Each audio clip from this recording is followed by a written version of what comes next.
De repente começa todo mundo manchetar que ele tinha um líquido seminal, ele fez sexo antes de morrer. Porque eu acho que tinha um certo trabalho de vocês positivo, que era pegar uma coisa técnica, uma coisa que é juridiquês, uma coisa que é criminolês e transformar numa linguagem que o público entendia. Né? Ó, esse trabalho técnico aqui é assim, é assim, é assim que acontece. Pô, essa perícia é isso.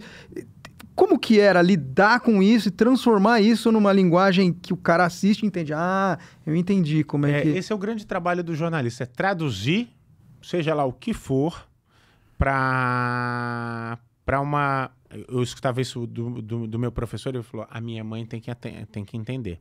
Ele dava o perfil da mãe dele, uma pessoa simples, que era semi-alfabetizada, e ele falava, minha mãe tem que entender. E o advogado da grande empresa, CEO da grande empresa, tem que entender também.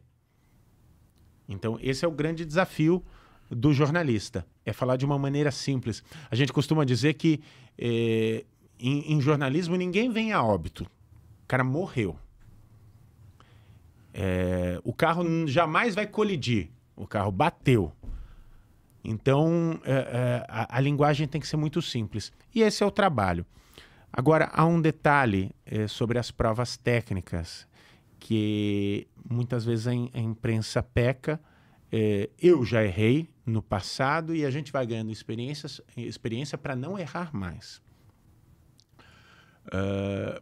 Até vou dar um exemplo mais recente. Adalberto, encontrado no buraco no Autódromo de Interlagos. Sai o laudo em que há presença de líquido seminal no órgão genital dele.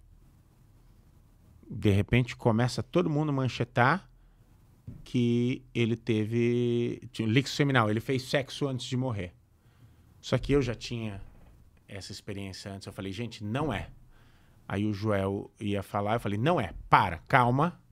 Então, olha, tem isso, o Lucas tá... E eu liguei, o Joel me colocou no ar falando com o perito. Lá, o Lucas está falando com o perito. E na volta, eu digo, não significa isso.